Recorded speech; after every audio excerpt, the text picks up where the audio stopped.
Buenas noches y bienvenidos a nuestro estudio de esta noche. Recuerden que ya con la porción que se llama Pekudei, terminamos completamente el libro de Shemot. Y ya para el próximo Shabbat estaremos comenzando el libro favorito de todo el mundo, que es el libro de Vayikra o el libro de Levítico. Y he estado pidiéndole al Señor que me dé algo nuevo con respecto a Levítico, a Vayikra, una forma diferente de presentarlo. A ver si cala hondo en los corazones. Así que vamos a ver qué me dice el Espíritu Santo. Y esta noche Pekudei, que se puede traducir como inventario, contabilidad, recuentos, y se encuentra en Éxodo 38, verso 21 al capítulo 40, verso 38. Pero antes de dar comienzo, vamos a hacer la bendición de la Torah que dice así. Baruch atah Adonai Eloheinu melech haolam asher b'harbanu amim benatan lanu et torato. Baruch atah Adonai noten haTorah. Amén. Bendito eres tú, oh Señor Dios nuestro, Rey del universo, que nos ha escogido de entre todos los pueblos y nos dio su Torah. Bendito eres tú, oh Señor, dador de la Torah. Amén. Como estaba diciendo, se encuentra en el libro de Éxodo, capítulo 38, verso 21, al capítulo 40, 38, y es la última porción del libro de Shemot o el libro de Éxodo. Y voy a compartir con ustedes un PDF. Recuerden que hemos estado repitiendo muchas cosas continuamente en las últimas dos parashá que hemos dado.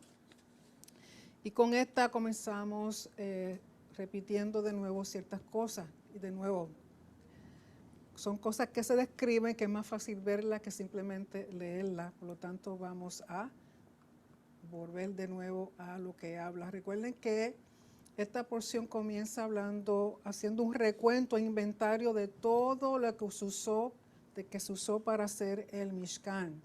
Por lo tanto, una repetición, y la repetición es que primero las instrucciones son dadas por Hashem a Moshe. Luego Moshe comparte esas instrucciones para la construcción del Mishkan.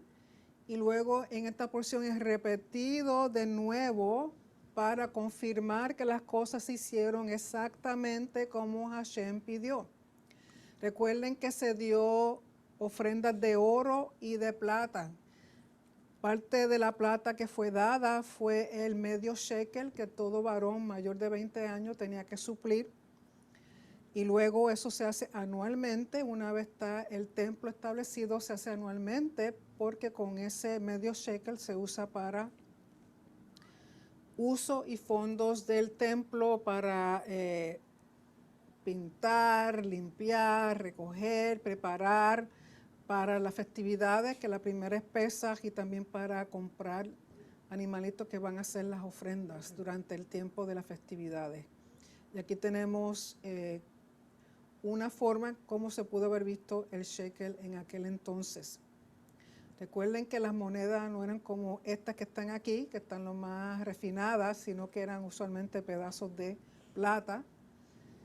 Y luego más adelante entonces que comienzan a hacerse las monedas.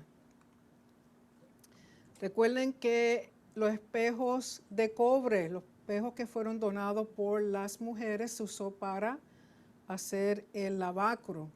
Y lo que usaban de espejo, como habíamos dicho la vez pasada, no es como el espejo que tenemos hoy día, sino que era más bien cobre o bronce pulido, de tal manera que podían ver algo, no completo, pero por lo menos saber si estaban despeinadas o si estaban bien puestecitas.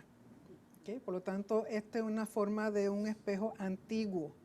Y recuerden que para aquel entonces Egipto era muy famoso, o sea, era de los que producían espejos.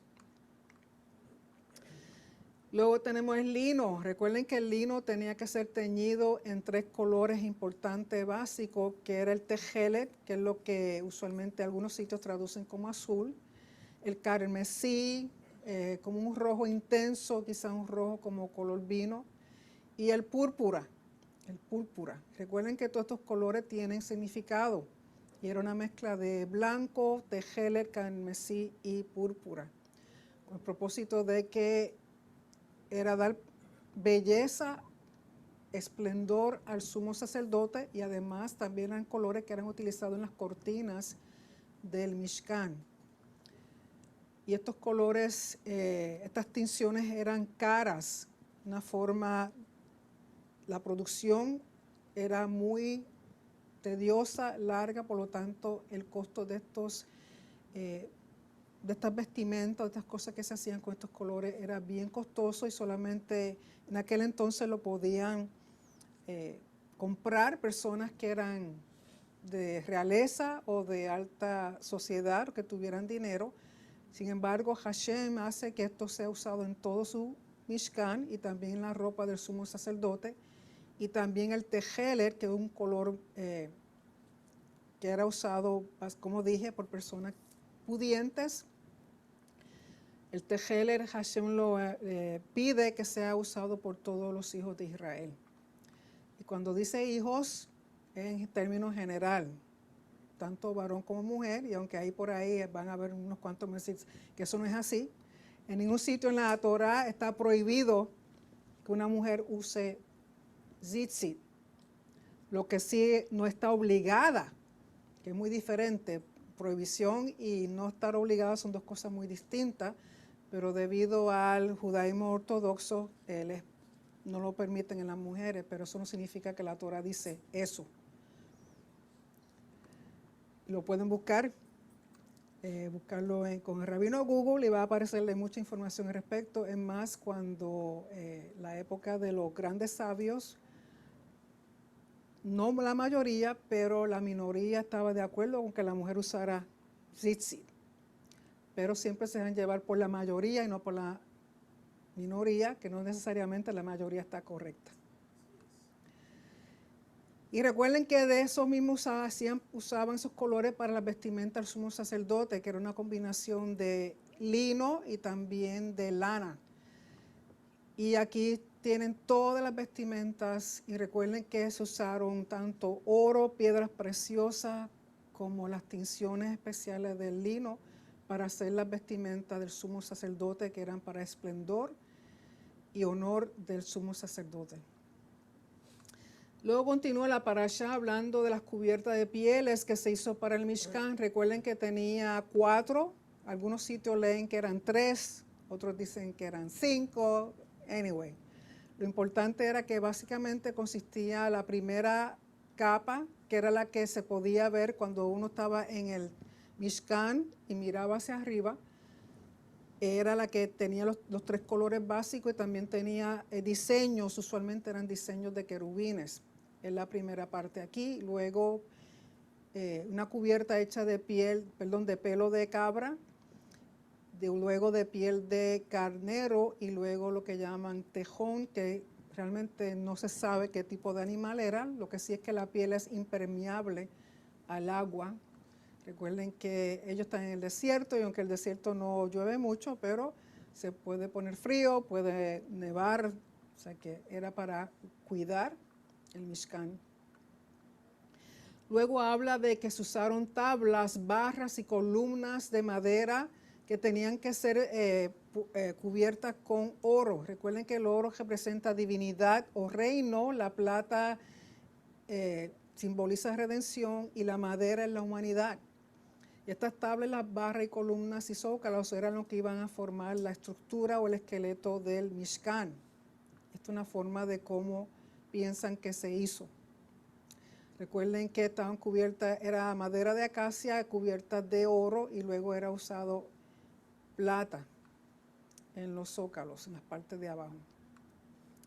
Tenemos también el arca del testimonio, que era hecha de madera de acacia y cubierta con oro. Otro mueble el único mueble dentro del lugar santísimo que estaba cubierto de oro. Y recuerden que lo que cubría el arca, que dicen que consistían de 3 cajas, de la cual la más externa de oro, luego una de madera y luego otra de oro, y el caporet.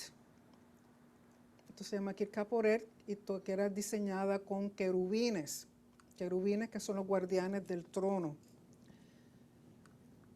Recuerden que el lugar santo, todos los muebles eran de oro, el lugar santísimo solamente un mueble de oro, porque era el lugar de la presencia del rey, de Hashem, por lo tanto el oro que significa realeza. Y aquí puse esta imagen, que es lo que le llaman la masu, que era entendido como un tipo de querubín. Y se encontraba esta imagen en la entrada a la ciudad de Nínive, y venía siendo lo que para ellos representaba un querubín, porque son los que guardan los tronos. Por lo tanto, en la entrada principal se colocaron grandes piedras de 4.5 metros de altura y 4.5 metros de longitud, que representaban toros alados con cabeza humana, conocidos como lamasu. Como guardianes de la puerta, los lamasu también custodiaban la entrada a la sala del trono. Así que así era como una forma en que ellos veían los querubines. En lo único que se parecen los querubines que están sobre el caporet o el arca es que tenían alas. Fuera de eso no se parecen nada. Luego la mesa de los panes, también hecha de madera cubierta de oro. Recuerden que llevaba 12 panes representando las tribus, pero encontré una información interesante que más adelante comparto con ustedes. La menora de oro también tenía que ser hecha de una sola pieza de oro puro. Esto no podía mezclarse con ningún otro metal o ninguna otra, ni madera ni nada, tiene que ser hecha de una sola pieza. Recuerden que esta es la que tienen hoy día en el Instituto del Templo y lamentablemente no es completamente de oro, pero en su mayor parte sí lo es. Y aquí otra forma en que se pudo haber visto la menora y el sacerdote atendiendo, limpiando las lámparas.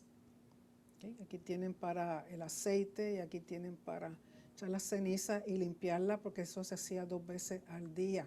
También de oro, que se encuentra en el lugar santísimo, el lugar santo.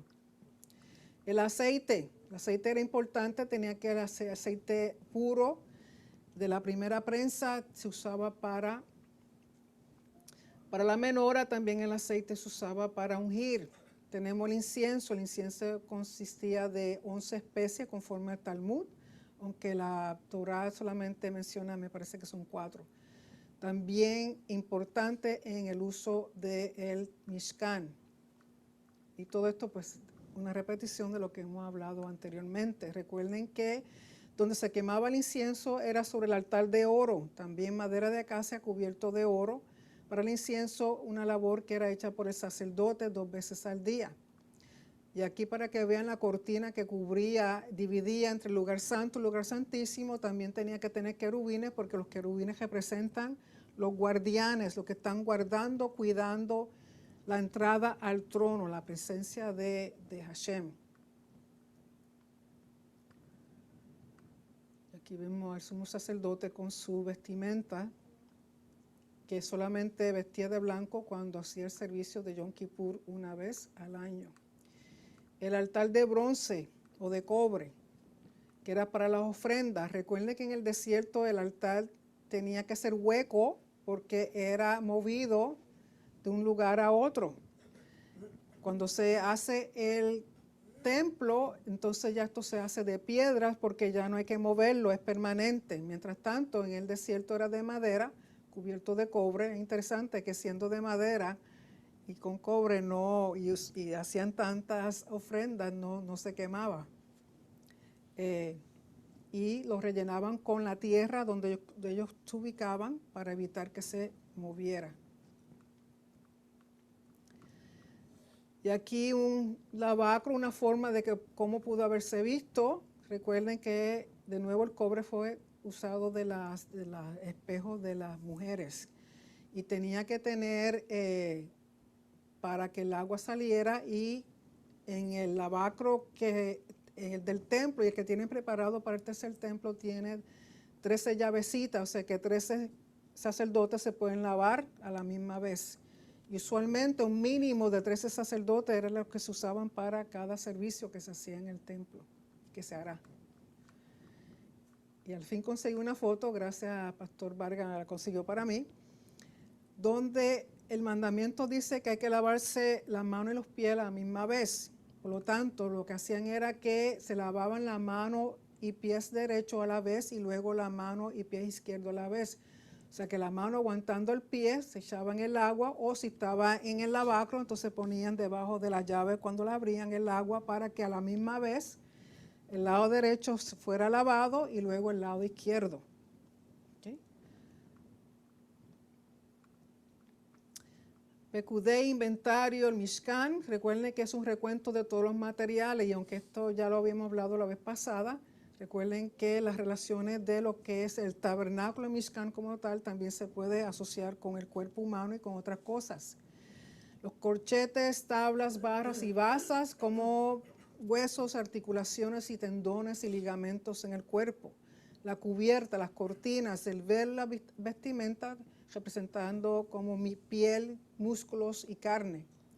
El arca del pacto es el corazón, el trono de Elohim. Los mandamientos, las tablas de piedra, es la Torah en el corazón. Mesa de panes, recuerde que el pan de vida, provisión de parte del rey para su pueblo. La menora es la luz del mundo, aceite del Espíritu Santo, y simboliza el árbol de la vida. El altar de incienso, intercesión, aroma fragante. El altar de holocaustos, ofrendas de acercamiento, olor fragante. Y la fuente de bronce, aguas de vida, purificación, nueva creación y juicio. Y cuando Moisés hace este recuento, esta contabilidad, este inventario, Moisés muestra integridad y responsabilidad en informar cómo se han usado todos los donativos del pueblo, que es algo que todos nosotros como líderes debemos hacer. Somos responsables de todo lo que entra y debemos darle acceso a las personas a que puedan ver la contabilidad y el inventario que se hacen dentro de las congregaciones, para que sepan que lo que se usa para el reino y no para el bolsillo del líder, como lamentablemente hacen algunos. Y aquí ustedes son testigos de que cuando hacemos las reuniones, todo está disponible, los recibos, todas las cosas que se hacen y para qué se usan el dinero que entra aquí, todo está disponible para que cualquier persona que quiera verlo en cualquier momento está para poderse ver. Aquí no hay nada oculto. En Éxodo 39, 42 dice, según todo lo que Hashem había ordenado a Moisés, así hicieron los hijos de Israel todo el servicio. Es interesante que el término que usa aquí es abodá, todo el servicio. En el verso 43 dice, vio Moisés toda la obra y aquí que la hicieron según lo que Hashem había ordenado, así la hicieron y Moisés los bendijo. Aquí otra forma en la cual se pudo haber visto. Una vez el tabernáculo está levantado, se erige el Mishkan. El día primero de Aviv o del mes de Nisan, en el segundo año de ellos estar en el desierto, es que ellos levantan el Mishkan. El día primero, por lo tanto, es una luna nueva, un Rosh Chodesh. Y dice, no fue una mera labor erigir el Mishkan, fue un servicio, una abodá. Construyeron los hijos de Israel no como albañiles, sino como Kohanim, que realizaban un servicio sagrado. Así la hicieron 3 veces, se emplea esta expresión, en el verso 32, 42, 43, y aún aquí se usa 3 veces, volviendo al verso 42 y 43, hicieron 3 veces, es repetido que así lo hicieron. Así la hicieron 3 veces, se emplea esta expresión, posiblemente para neutralizar los 3 aspectos del pecado del becerro de oro. Repudiaron la Torá en obra, hicieron el becerro. En palabra le llamaron Dios y en pensamiento creyendo tenía poder divino. Al cumplir con el mandato de construir el Mishkan, demuestran lealtad a Hashem de las mismas 3 maneras. En obra, trayendo donaciones, en pensamiento, al dedicar su inteligencia a esta tarea, y en palabra, al declarar cuando la realizaron, que la hacían en aras del cielo. Es un comentario de Or HaHaim en la página 577 del Humash, en la serie ArtScroll, el Humash que usamos aquí. Por lo tanto, es interesante que esto también yo lo relaciono cuando Yeshua le pregunta a Pedro, Pedro, ¿me amas? ¿Cuántas veces le pregunta? 3 veces. Porque para mí, cada vez que hay como un contraste, es para neutralizar lo negativo con algo positivo, hacer como una cancelación. Recuerden que Pedro negó a Yeshua 3 veces y luego Yeshua le pregunta a Pedro, si me amas, 3 veces. Por lo tanto, aquí el pecado del becerro de oro,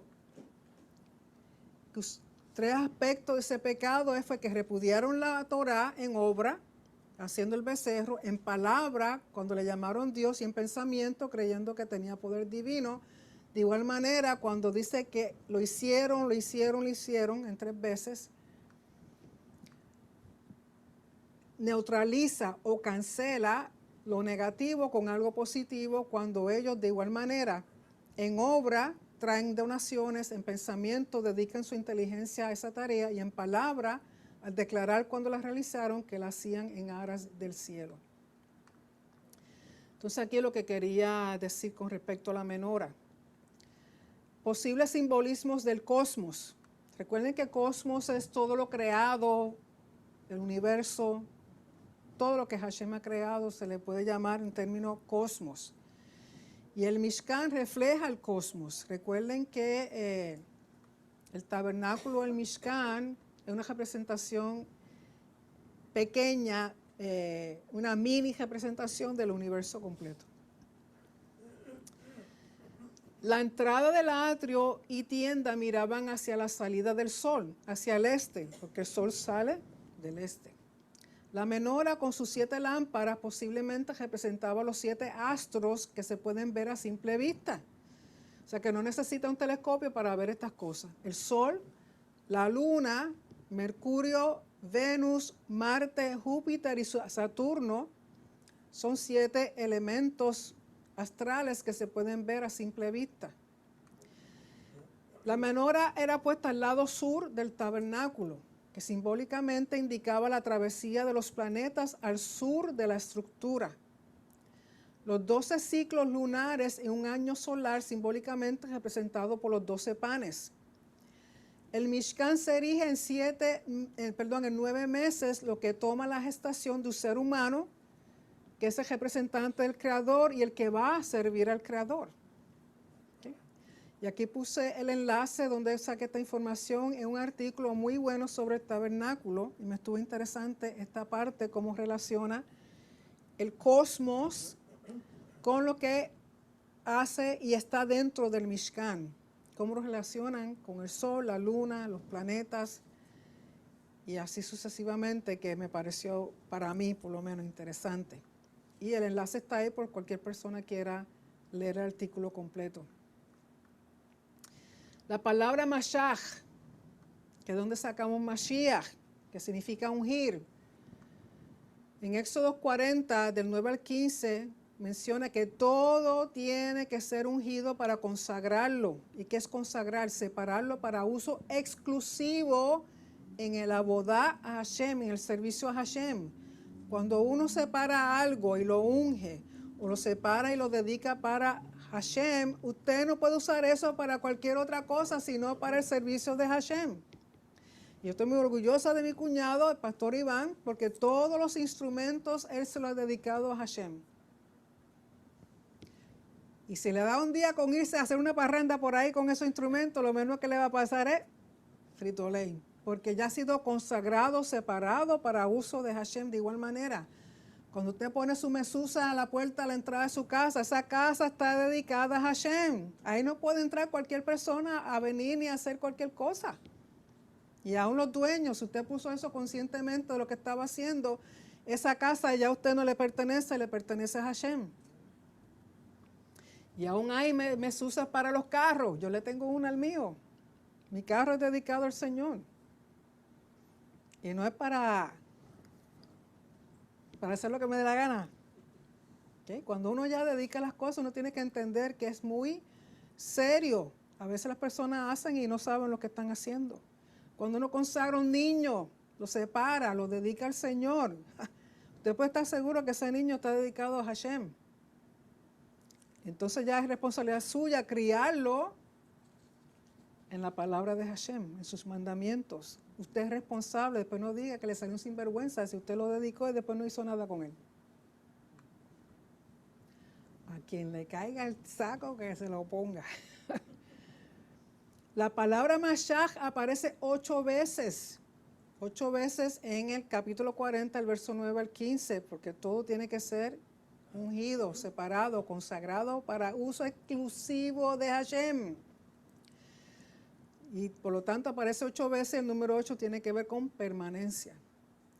En Ezequiel 43:4 dice, y la gloria de Hashem entró en la casa, que es otro término de decir templo, por la vía de la puerta que mira al oriente. Y el Espíritu me llevó en volandas al atrio interior. Y aquí la gloria de Hashem llenaba la casa. Entonces oí a uno que me hablaba desde la casa, y el varón se mantenía en pie junto a mí, que me decía, hijo de hombre, este es el lugar de mi trono, el lugar donde posaré las plantas de mis pies, donde moraré en medio de los hijos de Israel para siempre. Y la casa de Israel no profanará más mi santo nombre, ni ellos ni sus reyes con sus idolatrías, ni con los cadáveres de sus reyes en sus lugares altos.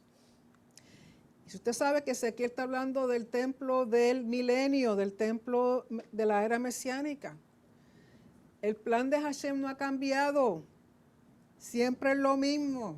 Él quiere un lugar donde él pueda morar en medio de su pueblo.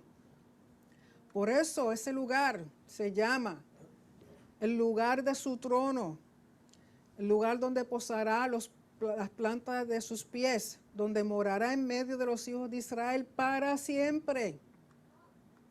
Que así sea pronto en nuestros días. El Mishkan tiene que ver con, es una recreación. La creación, pues volver a hacer una recreación. Creación del universo. Era para Elohim proveerle un espacio que originalmente era sagrado a su creación y él morar en medio de ellos. Adán y Java, porque no es Eva, es Java. Eran los administradores, ministros, vasallos, sacerdotes, representantes, imagen de Hashem, siervos del espacio sagrado, el jardín en el Edén. Y hoy está pensando en esto de espacio sagrado. Y voy a hacer una parte.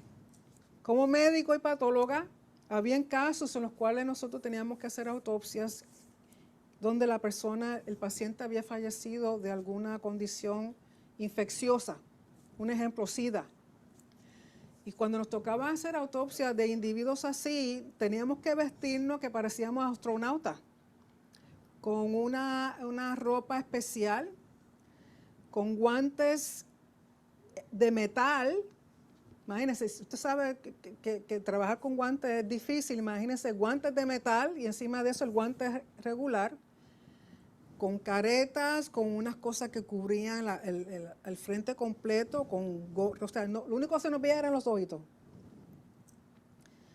Para evitar esa vestimenta se convertía en un espacio sagrado, un espacio en el cual yo no podía ser contaminada con lo que hubiera en ese paciente, con cualquier microorganismo. Y era para protección mía. Y teníamos que usar todo eso, los zapatos, todo tenía que estar cubierto, no podía quedar nada al aire. De igual manera, cuando un paciente en un hospital tiene una condición infecciosa, lo aíslan. Hay cuartos de aislamiento donde aún la presión atmosférica de ese cuarto está controlada. Usualmente tiene 2 puertas. Una puerta que usted entra y otra puerta que está regulada con una presión para que esa presión que está interna en ese cuarto, al usted abrir la puerta, no salga nada para afuera. Pero de igual manera usted tiene que entrar con una vestimenta y guantes y máscara y un montón de cosas para evitar contaminarse. Y ese paciente está en un aislamiento, en un espacio sagrado, con el propósito de que nadie afuera se contamine. Uno se pone estas cosas para evitar que uno se contamine. Pues yo lo relaciono con el espacio sagrado, con el Mishkan y con el templo. El Mishkan y el templo son áreas de aislamiento, pero no para nosotros, sino para Hashem. Para que Hashem ahí en ese Mishkan, en ese espacio sagrado, en ese espacio de aislamiento, no sea contaminado con los pecados y la muerte que está fuera de ese lugar.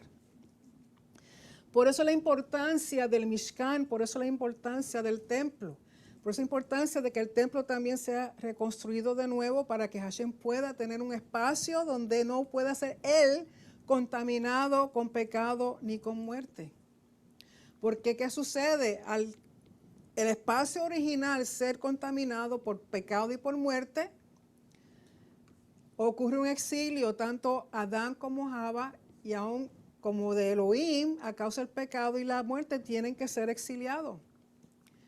La recreación, las instrucciones para la creación del Mishkan provee de un espacio sagrado para Israel y para Elohim morar en medio de ellos, lleno de vida y sin muerte.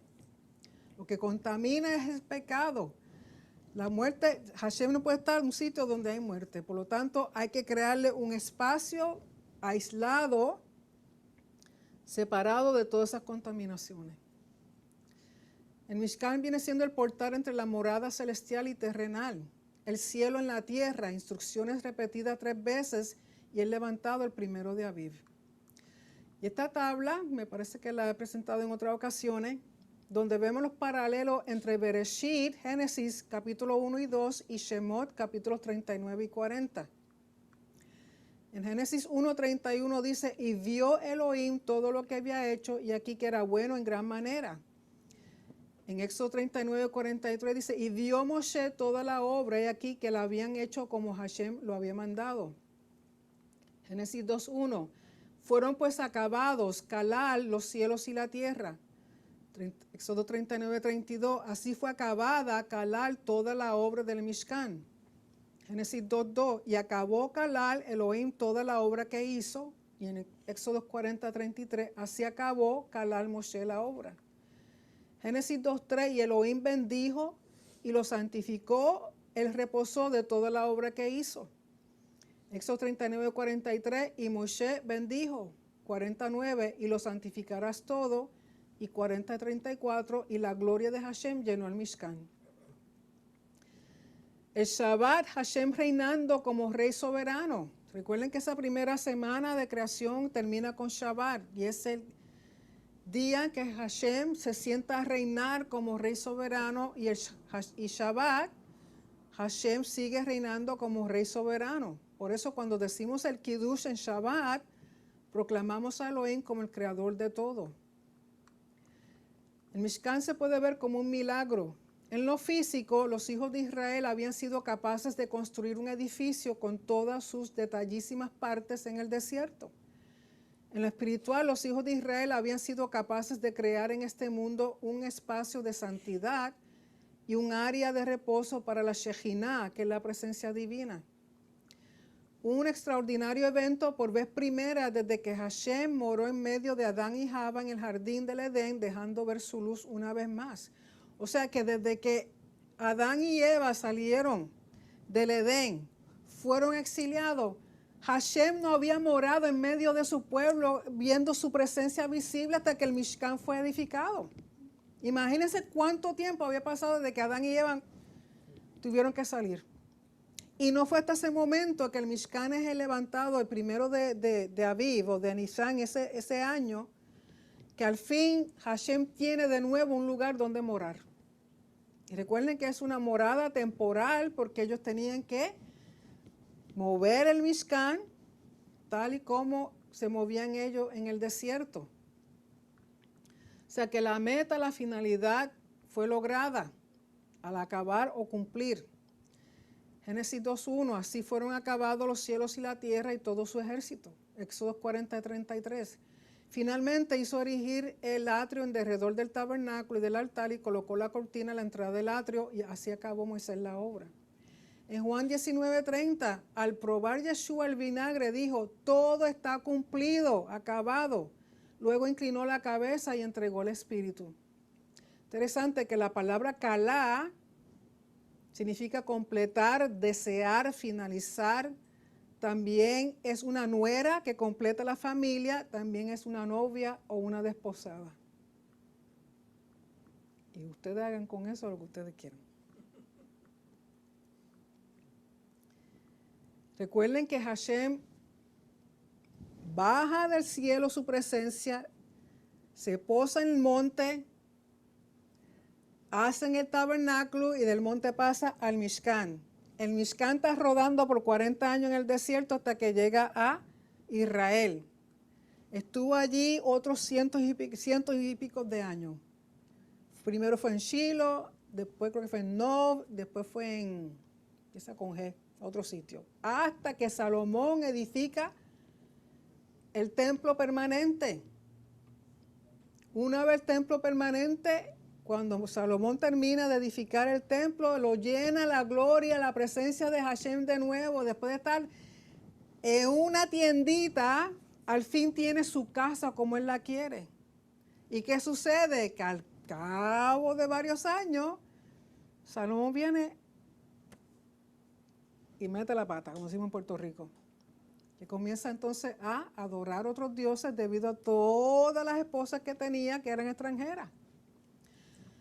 Entonces la presencia visible como nube, su kavod, su gloria, la Shejinah, y la palabra malé, que significa llenar con vida, dice en Éxodo 40:34. Entonces la nube cubrió el Mishkan y la gloria de Hashem llenó el Mishkan.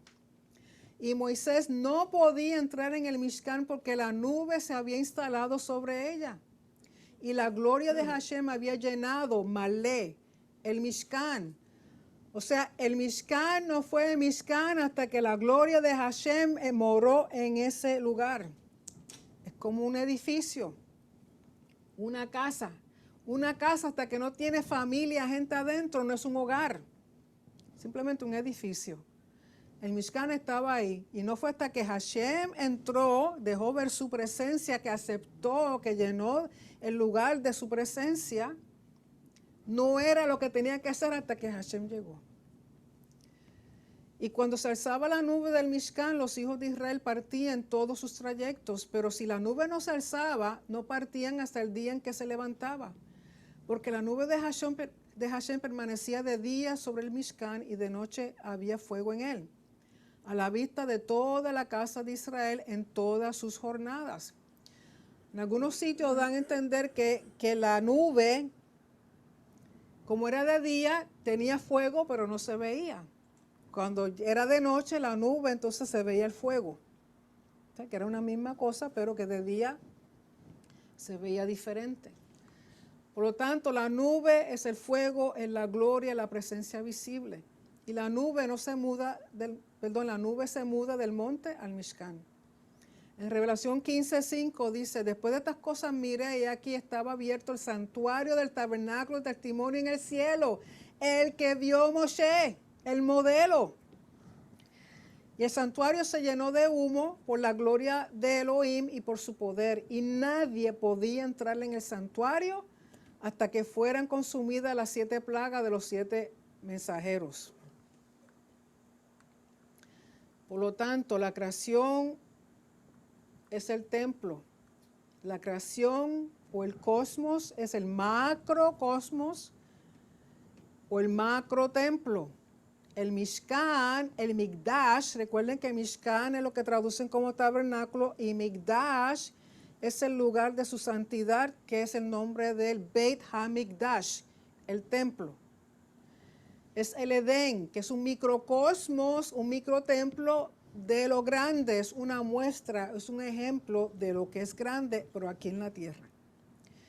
Y la humanidad son representantes de Hashem, su imagen, su ídolo. Porque la palabra tselem, como es descrita en el hebreo, significa ídolo, que lo traducen como imagen. Shabbat finaliza con el Shabbat, Kadosh, santo, descanso, Hashem reinando como soberano de todo. El Kiddush, memorial de la creación y el Shabbat, proclamación de la soberanía del Creador, el futuro milenio, el año 7000, es el Shabbat cósmico, que es el Shabbat eterno. El espacio sagrado es una esfera de vida, Hashem morando en medio nuestro. Puse pan aquí, pero es plan. Su plan original no cambia, ni tampoco el Tavnit. Recuerden que Tavnit es lo que traducen como patrón, como modelo, como diseño. Tampoco su pan cambia, así que el Mishkan y el Beit HaMikdash, recuerden en Ezequiel 43, 10, 12, están las instrucciones del tercer templo. Y las instrucciones a toda generación de construirle su casa.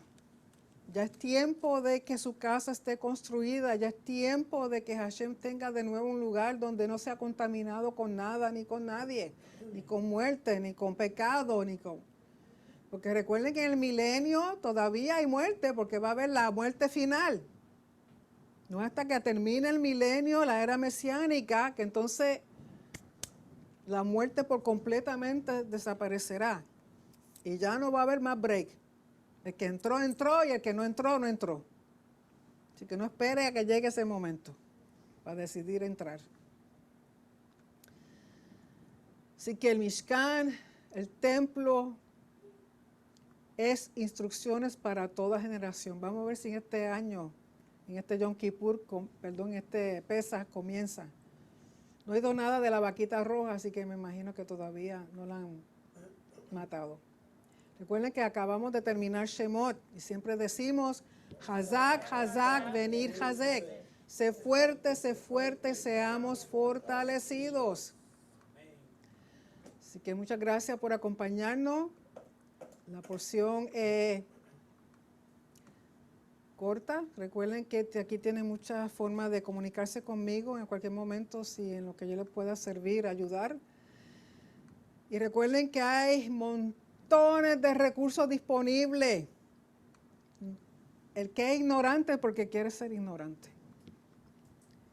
En todo lugar, a toda hora, donde quiera, pueden encontrar en YouTube, en Facebook, en Tesoros del Templo, en Roca Eterna, Teshuva, con nosotros, con el pastor Vargas, con el pastor Augusto. Hay información que es para que usted no tenga tiempo para nada más que para estudiar. Si no aprende y quiere quedarse ignorante porque usted quiere.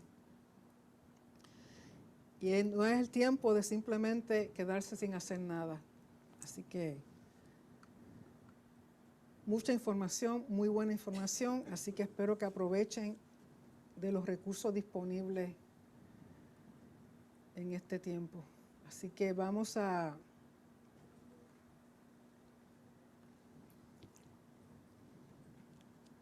tomar algunas preguntas, si tienen algunas preguntas o comentarios. ¿Alguna persona o alguien tenga algún comentario?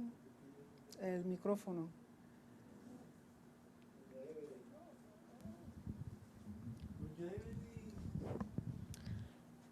Por casualidad, ¿tú sabes qué cosas tienen hechas en el... ¿Está puesto? ¿Está puesto? Oh. ¿No se oye? Sí se oye. Sí se oye.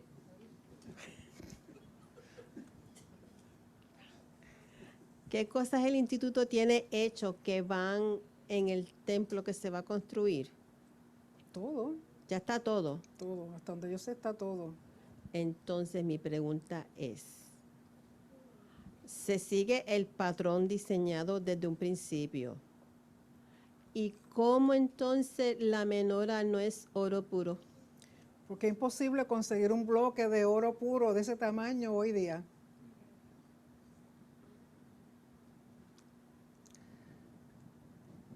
Yo sé que es imposible conseguirlo y que se fuera y de una sola además- pieza, más difícil todavía, pero Y además tengo entendido que el oro puro no se mantiene en pie, como se dice en Puerto Rico, se monguiña. No se mantiene en pie, o sea, no se mantiene la estructura. Por lo tanto, tuvieron que mezclarla con ciertos metales, otros metales, pero no es 100% pura. Quizá tenga más oro que cualquier otra cosa, pero no es 100% pura.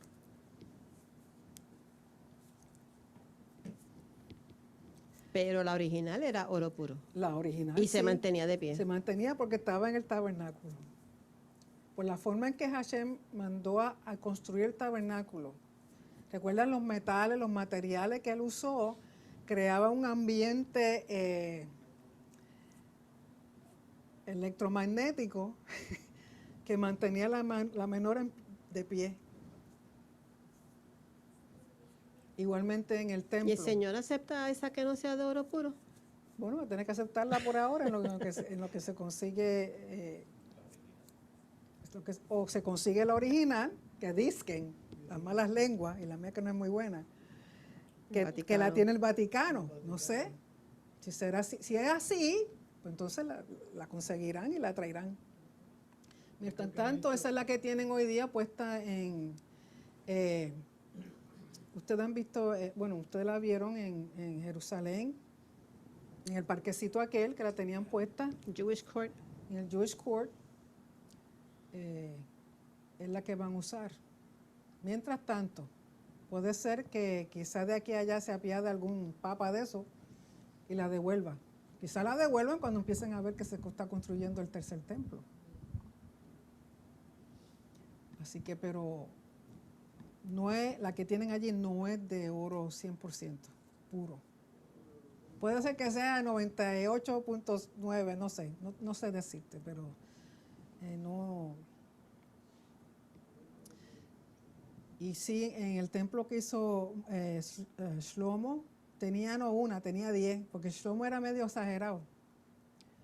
Y tenía, y además del tanque grande de agua, porque le llaman mar, donde se lavaban los sacerdotes, él había hecho otro más pequeño.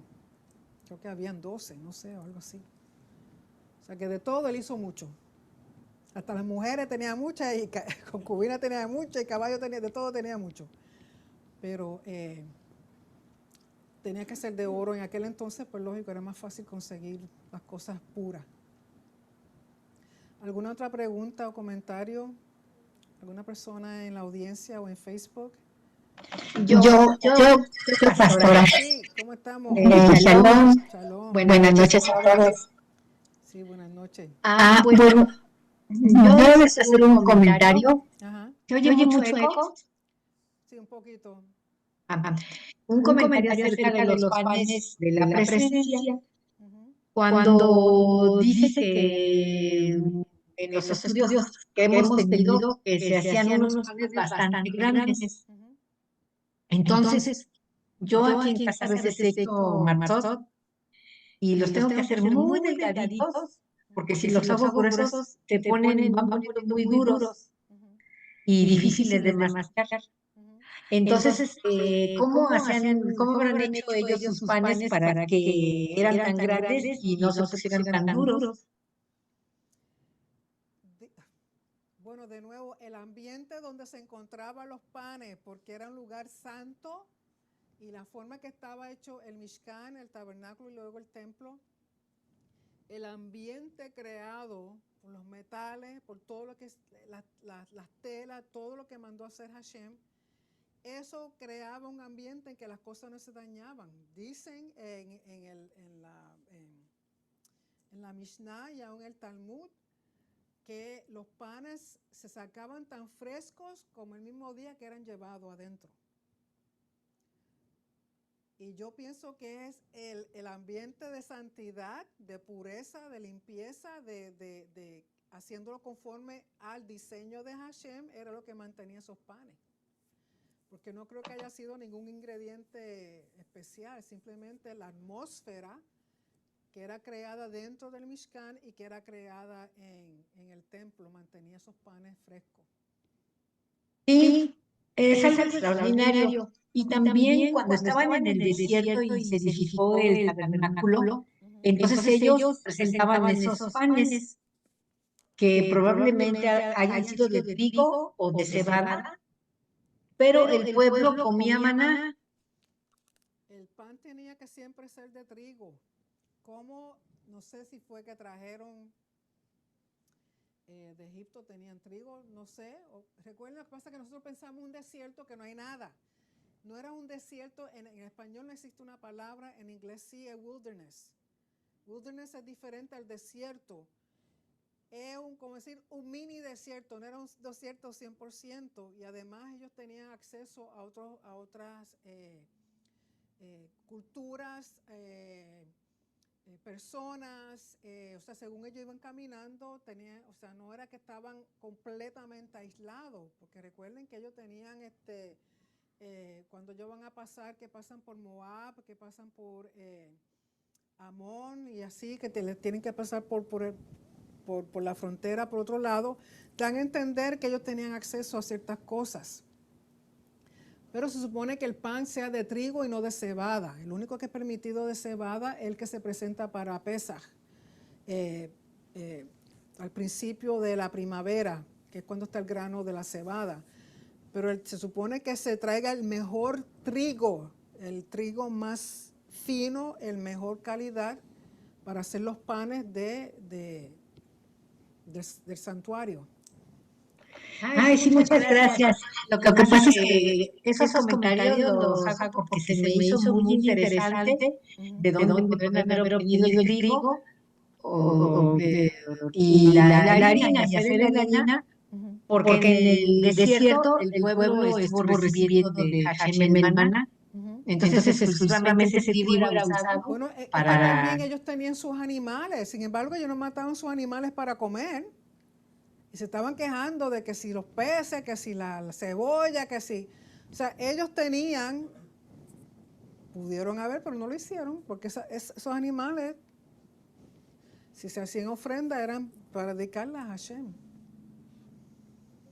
Sí, muchas gracias. De alguna forma tenían acceso a esas cosas, o fue que lo trajeron, tenían suficiente como para haberlo traído de Egipto, o tenían acceso a comunidades cerca del desierto, que realmente no era un desierto como pensamos a veces, que lo que vemos es arena y arena y arena y arena y no hay nada. Recuerden que habían árboles, no muchos, habían sitios de agua, no muchos, pero habían, porque según ellos van caminando, recuerden que encontraron un sitio que las aguas eran amargas y encontraron otras cosas, o sea, que había acceso, pero no en abundancia.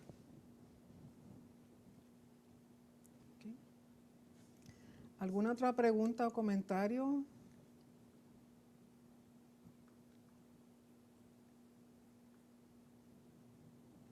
¿Alguien más? Okay. Bueno, recuerden que con esto terminamos la porción, el libro de Shemot, y ya la próxima vez comenzamos con Levítico. Les recomiendo que desde ahora empiecen a leer a Levítico, porque hay muchos detalles y es muy importante que entendamos esas cosas. Recuerden que mañana, Dios mediante, tenemos Shaharit por la mañana con el Pastor Vargas a las 8 de la mañana y luego ya cambiamos mañana el horario de la Minjá. La Minjá comienza mañana a las 4 de la tarde. No se conecta a la 1 porque no van a encontrar a nada ni a nadie. A las 4 de la tarde estaremos aquí, Dios mediante, para entonces hacer la Minjá, porque ya aquí cambió el horario y por lo tanto ya comienza a oscurecer mucho más tarde. Así que a las 4, si Dios permite. Wanda. Buenas noches. Buenas noches. Shabbat Shalom. Shabbat Shalom. Yo tengo un comentario. Oye, no sé por qué se oye como un feedback. Puede ser el volumen tuyo, tienes que apagarlo. Es el volumen de... Ahora. No, sí. Hello. Bueno, tengo un comentario. Sí.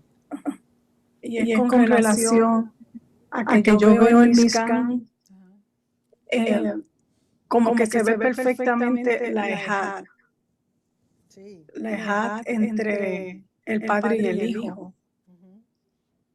Y estaba meditando en eso cuando cuando usted estaba explicando las partes del Mishkan y el simbolismo y cómo se refleja entonces Yeshua en ese Mishkan, pero dentro de un orden, el trono está el Padre, Ujú, que es en el lugar santísimo, ¿verdad? ujú, Y en el lugar santo el reflejo del Hijo. ujú. Y claro, en el atrio también con la cuestión, no sé, de algunas ofrendas, y ahí estoy un poquito... No, es buena comparación, seguro. Sí, y no tan solo el ejad entre el Padre y el Hijo, sino también el ejad de la unidad completa del tabernáculo, que si nos representa a nosotros, todos debiéramos encajar uno con el otro y hacer una unidad completa, perfecta ante el Padre, como un templo, como un Mishkan, todos unidos. O sea, sí, la unidad Amén, y sí, el porque... orden es sumamente importante ahí. Amén, porque entonces después presenta el servicio de los sacerdotes que tenían que entonces estar santos, purificarse, Ujú, como bien dice, es espacio sagrado. ujú, exacto.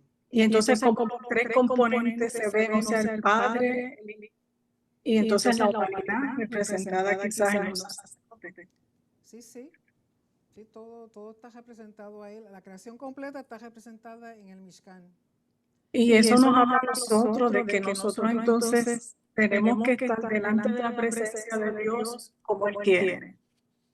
Exacto, exacto. Como Él quiere, no como nosotros queremos, como Él dice. Exacto. Amén. Eso es todo. Gracias, Wanda. ¿Alguien más? Que si no hay nadie más, como le estaba diciendo, mañana empezamos a las 4 de la tarde ¿el qué? Estoy pensando a Mishkan, es lo que pasa, Minja. Mañana a las 4 la Minja, si el Señor lo permite. Así que de nuevo, muchas gracias por su atención, por estar aquí con nosotros en esta noche. Continúen celebrando y disfrutando de este Shabbat, que es un tiempo muy importante, muy bendecido para usted, para su hogar, para su familia. Así que ya mañana nos veremos de nuevo, Dios mediante, que tengan buen descanso y será hasta mañana. Shabbat Shalom. Shabbat Shalom. Shabbat Buenas noches, Shalom. muchas gracias. Shabbat Shalom. Shabbat Shalom.